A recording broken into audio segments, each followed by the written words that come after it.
प्यारे विद्यार्थियों, आप सभी का स्वागत है हमारे इस चैनल पर परीक्षांजलि पर। आप सभी को निश्चित रूप से अच्छा लगता होगा। हम सामाजिक विज्ञान के पूरे पार्ट आपके लिए डाल दिए गए हैं। निदानात्मक कक्षाओं के मॉड्यूल, विद्यार्थी अभ्यास पुस्तिका के सभी सटीक और सरल उत्तर आपको दिए गए हैं। अब हम अगले चरण में जो है वो हिंदी का ले रहे हैं, कक्षा 9वीं हिंदी। तो प्यारे विद्यार्थियों, आप सभी का बहुत बहुत स्वागत है हमारे इस चैनल परीक्षांजलि पर। आज हम आपके लिए हिंदी कक्षा का आखिरी पार्ट लेकर के आ रहे हैं, कक्षा 9वीं का हिंदी विषय। इसके आखिरी कृतिका वाला भाग बचा है, लास्ट पार्ट उसका पूरा होने वाला है। निदानात्मक कक्षा हेतु मॉड्यूल जो कि सरकार के द्वारा जारी किया गया है। विद्यार्थी अभ्यास पुस्तिका के सभी उत्तर लेकर के आए, सरल और सटीक। आपको परीक्षा में अधिक से अधिक अंक प्राप्त हो, इसके लिए आपको ये उपलब्ध करवाया जा रहा है। सामाजिक विज्ञान का पूरा आपको उपलब्ध करवाया जा चुका है, आप प्ले लिस्ट में जा करके देख सकते हैं। अब हम हिंदी के भी आखिरी पड़ाव की ओर हैं, जिसमें आखिरी पार्ट आज हम देखने वाले हैं। यहाँ पर कृतिका भाग 1, जिसमें पहला दे रखा है सही उचित विकल्प के सामने सही का चिन्ह लगाए। आपको अच्छा लगता है तो अपने साथी दोस्तों से ज़रूर शेयर करें, चैनल को सब्सक्राइब करें, लाइक भी करें, और कोई समस्या आती हो तो आप कमेंट भी हमको ज़रूर करें। आपके लिए हम कोशिश करेंगे अच्छा से अच्छा करने की। इस जल प्रलय में पाठ की विधा है। ऑप्शन दे रखे कहानी, रिपोर्टाज, उपन्यास या नाटक। तो ब वाला ऑप्शन इसका सही हो जाएगा, रिपोर्टाज। रेणु के प्रसिद्ध आंचलिक उपन्यास का नाम है। ऑप्शन दे रखे मेला आंचल, गोदान, पद्मावत या कामायनी। तो मेला आंचल इसका सही हो जाएगा विद्यार्थियों। तीसरा, 1967 में जब पुनपुन का पानी घुस गया था अशोकनगर में, राजेंद्र नगर में या पुष्पानगर में या अमरनगर में। तो राजेंद्र नगर में घुस गया था। 1967 में पुनपुन नदी का पानी राजेंद्र नगर में।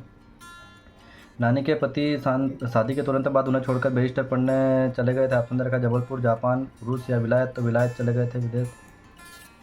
सज धज कर रत जगह मना रही थी। ऑप्शन दे रखे हैं मर्द, बच्चे, औरतें या नर नारी। तो औरतें रत जगह मना रही थी। चोर कमरे में घुस गया। ऑप्शन दे रखा है नानी के, मामा के, नाना के या दादी के। तो नानी के कमरे में घुस गया था चोर। कृतिका भाग 1 में आए पाठों में एकांकी का नाम है। कृतिका के जो पाठ हैं उसमें एकांकी का नाम क्या है? ऑप्शन दे रखा है कर्मभूमि, माटी वाली, रीढ़ की हड्डी, अजय, गंगा। तो रीढ़ की हड्डी एकांकी जो है वो कृतिका वाले पाठ में आपको दे रखी है। सवाल ऑप्शन सही हो जाएगा। एकांकी में उमा की माँ का नाम है। ऑप्शन दे रखे आभा, शोभा, दया या प्रेमा। तो उमा के नाम का उस एकांकी में जो है प्रेमा नाम है। शंकर शारीरिक रूप से विकृत होने के कारण ऑप्शन दे रखे ठीक से चल नहीं सकता, ठीक से रो नहीं सकता, ठीक से सो नहीं सकता या ठीक से गा नहीं सकता। तो वो ठीक से चल नहीं सकता है, कमर में उसको समस्या। रामस्वरूप ने रतन से मंगवाया था। ऑप्शन दे रखे चीनी, मक्खन, दूध या सब्जी। तो रतन से जो है वो मक्खन मंगवाया था। ये जो बहुत महत्वपूर्ण अधिकतर पूछा जाता है। रतन कौन था? वो नौकर था। ऑप्शन दे रखे हैं रामस्वरूप का लड़का, रामस्वरूप का मालिक, रामस्वरूप का नौकर या रामस्वरूप का पड़ोसी। तो रतन जो है रामस्वरूप का नौकर था। ये भी आपको इम्पोर्टेंट अधिकतर परीक्षा में पूछा जाता है। अब देखते हैं रिक्त स्थानों की पूर्ति कीजिए। रेणु का पूरा नाम फणीश्वरनाथ रेणु है। इस जल प्रलय में पाठ में सन 1967 की बाढ़ में पुनपुन नदी का पानी जो है राजेंद्र नगर में घुस जाता है, पहुँच गया था।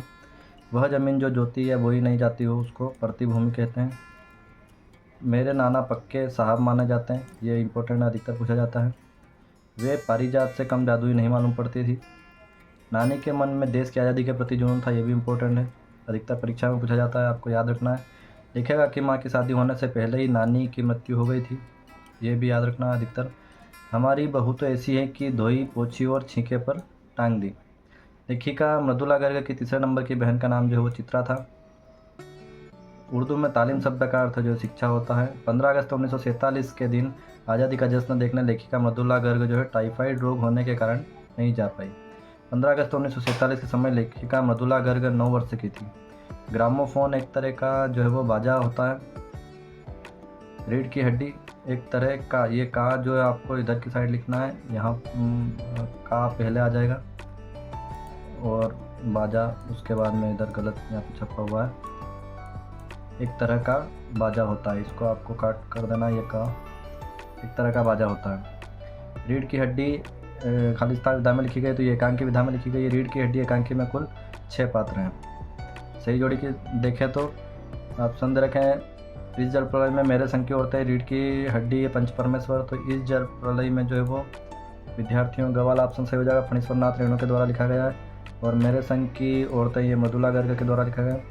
और रीढ़ की हड्डी जो है ये एकांकी जगदीश चंद्र माथुर के द्वारा लिखी गई। ख वाला ऑप्शन सही हो जाएगा। पंच परमेश्वर जो है वो मुंशी प्रेमचंद के द्वारा लिखी गई रचना है। सामने सामने इसका उत्तर हो जाएगा। आगे बढ़ते हैं दूसरे वाली जोड़ी में, जिसमें दे रखा है लेखिका घर का नौकर, कर्नाटक का छोटा कस्बा या रीढ़ की हड्डी। तो लेखिका जो है वो मृदुला गर्ग थी। घर का नौकर देखें तो घर का नौकर जो है वो बड़ा वाला ऑप्शन हो जाएगा, रतन। कर्नाटक का छोटा कस्बा जो है वो बागलकोट, और रीढ़ की हड्डी जो है वो श्री जगदीश चंद्र माथुर।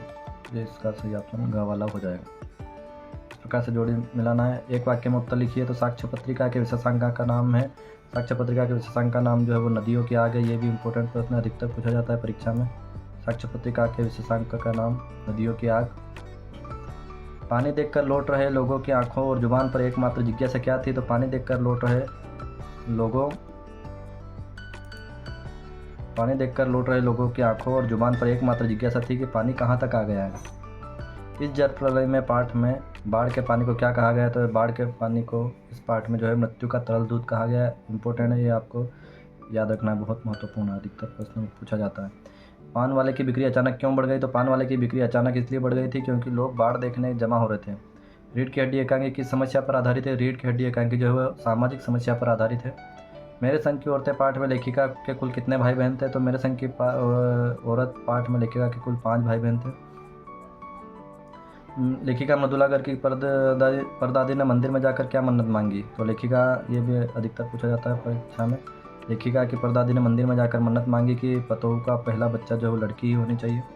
कथा वस्तु के आधार पर रीढ़ की हड्डी एकांकी का मुख्य पात्र आप किसे मानते हैं? तो कथा वस्तु के आधार पर रीढ़ की हड्डी जो एकांकी है उसका मुख्य पात्र जो उमा है। आपको याद रखना, ये भी इम्पोर्टेंट अधिकतर परीक्षा में प्रश्न पूछा जाता है। रीढ़ की हड्डी एकांकी के रचनाकार का नाम लिखिए। तो रीढ़ की हड्डी एकांकी के रचनाकार जो जगदीश चंद्र माथुर है।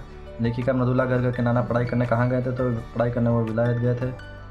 सत्य सत्य लिखिए। जहाँ पहला दे रखा है, इस जल प्रलय में पाठ के लेकर तैरना जानते थे?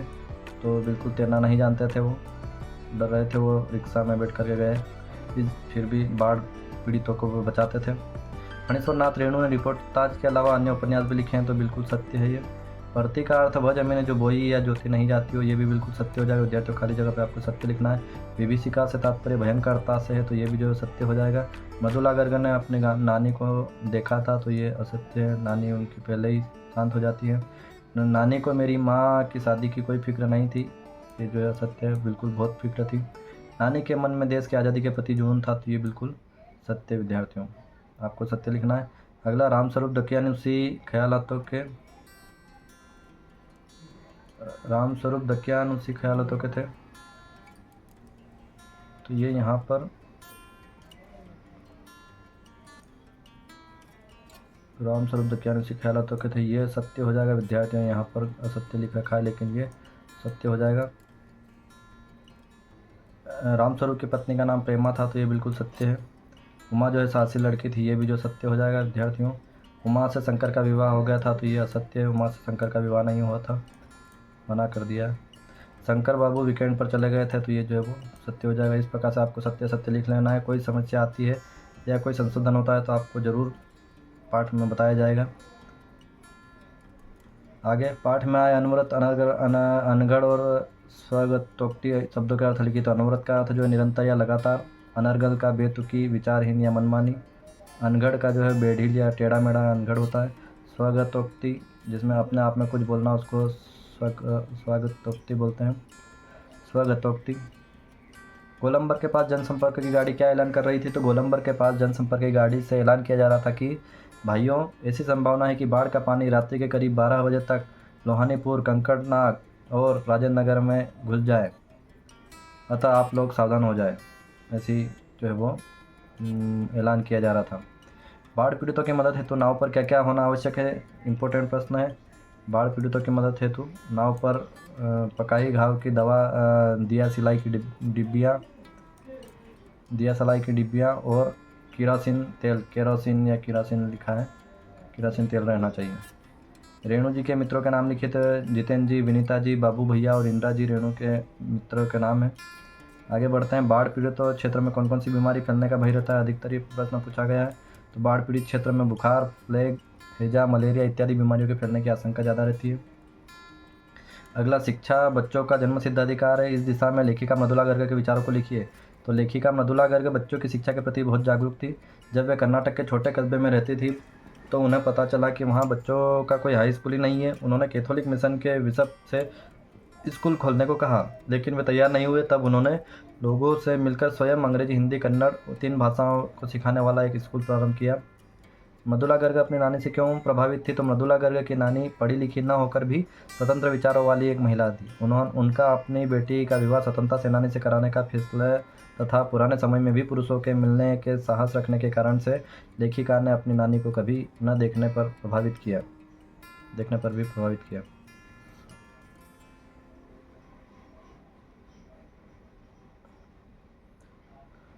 रीढ़ की हड्डी एकांकी का उद्देश्य लिखिए। तो रीढ़ की हड्डी एकांकी उद्देश्य पूर्ण एकांकी है। इस एकांकी के द्वारा लेखक ने समाज में फैली हुई विषमता एवं रूढ़ियों को दूर करने की कोशिश की है। लेखक ने इस एकांकी में लड़के एवं लड़कियों का भेदभाव खत्म करते हुए शंकर जैसे लड़कों की अपेक्षा उमा जैसी लड़की को समाज की आवश्यक्ता बताई कि उमा जैसी लड़की होना चाहिए समाज में। रीढ़ की हड्डी एकांकी में कितने प्रकार के खेलों की चर्चा की गई? तो रीढ़ की हड्डी एकांकी में वॉलीबॉल, टेनिस, बैडमिंटन, हॉकी और क्रिकेट आदि खेलों की जो है वो चर्चा की गई। अगला देखते हैं, रीढ़ की हड्डी शीर्षक की सार्थकता स्पष्ट कीजिए। तो रीढ़ की हड्डी शीर्षक एकांकी की भावना को व्यक्त करने के लिए बिल्कुल सही है। इस शीर्षक में समाज की सड़ी गड़ी मानसिकता को व्यक्त किया गया है तथा उस पर प्रहार किया गया है, क्योंकि रीढ़ शरीर का मुख्य हिस्सा होती है और वही उसको सीधा रखने में मदद करता है। रीढ़ की हड्डी एकांकी में कितने प्रकार के खेलों की चर्चा की गई है? तो रीढ़ की हड्डी एकांकी में 5 प्रकार के खेलों की चर्चा की, जैसे हॉकी, क्रिकेट, वॉलीबॉल, टेनिस और बैडमिंटन। इस प्रकार से ये आपकी जो है वो कृतिका के पाठ के सभी प्रश्न उत्तर, ऑब्जेक्टिव, सही विकल्प, रिक्त स्थान, सही जोड़ी, सत्य असत्य, एक वाक्य में उत्तर सभी आपके पूरे होते हैं।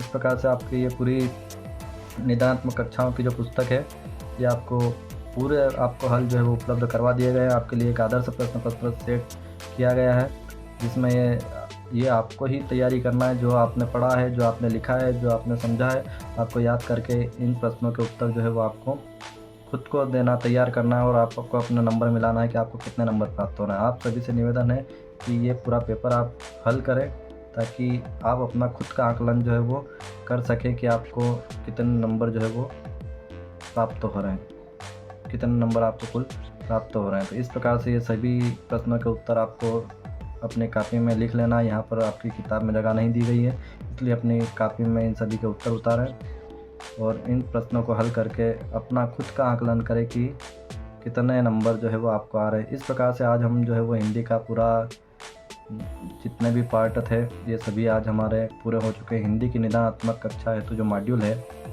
जो विद्यार्थी अभ्यास पुस्तिका सरकार के द्वारा जारी की गई है, शिक्षा विभाग मध्य प्रदेश के द्वारा, वो पूरी आपको हल करवा करके सरल और सटीक उत्तर जो है आपको बताए गए हैं। आपको और कोई समस्या हो तो ज़रूर से ज़रूर कमेंट करें, साथ ही अपने साथी दोस्तों को ज़रूर से ज़रूर शेयर करें, लाइक भी करें। आगे हम अन्य कोई विषय के सभी उत्तर लेकर के आने वाले हैं आपके लिए। कोशिश करेंगे कि आपको एक ही वीडियो में सब प्राप्त हो जाए। अब अगला जो भी भाग आने वाला है, जिस भी विषय का आने वाला है, पूरा प्रयास करेंगे कि आपको मैराथन एक वीडियो में पूरी किताब के जो हल जो है वो प्राप्त हो जाए, ऐसी हम कोशिश करेंगे आपके लिए।